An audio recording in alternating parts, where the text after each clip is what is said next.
Food segment में हाजिर है सना कैसर। आज मैं आपको लाहौरी बोंग पाई बनाना सिखा रही हूँ। चले आए मैं आपको बताती हूँ कैसे बनेंगे।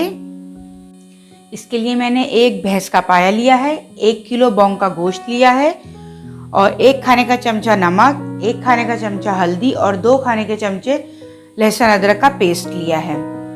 हम इसको पहले बॉईल करेंगे, 2 मरहलों में बनाएंगे। पहले इसको बॉईल करेंगे, 4 से 5 घंटे इसको स्लो फ्लेम पर पकने देंगे। जैसे ही पाए रेडी हो जाएंगे उसके बाद हम इसका दूसरा मरहला आपको बताएंगे। ये देखिए, मैंने चूल्हा जलाने के बाद देगची रखी और उसमें 3 जग पानी डाल दिया है।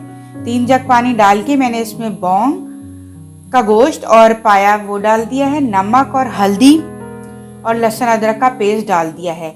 अब मैं इसको कवर करके रख दूंगी 4 से 5 घंटे के लिए। जैसे ही 4 से 5 घंटे में पाए और बोंग का गोश्त गल जाएगा, इसका मैं आपको दूसरा मरहला बताऊंगी। चलिए मैं अब इसको कवर करती हूँ और दूसरे मरहले में आपसे दोबारा मिलेंगे।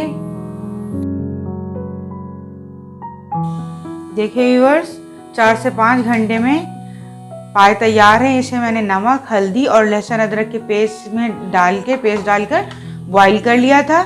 अब ये बिल्कुल रेडी हो चुके हैं। अब हम इसका मसाला रेडी करेंगे। चले आए। इसके लिए मैंने 4 दरमियाने साइज की प्याज लेके काट के रख ली हैं। 1 खाने का चमचा मैंने नमक लिया है, क्योंकि 1 खाने का चमचा मैंने बॉईल करने में पहले डाल लिया था। 3 खाने के चमचे पिसी हुई लाल मिर्चें, 3 खाने के चमचे पिसा हुआ धनिया,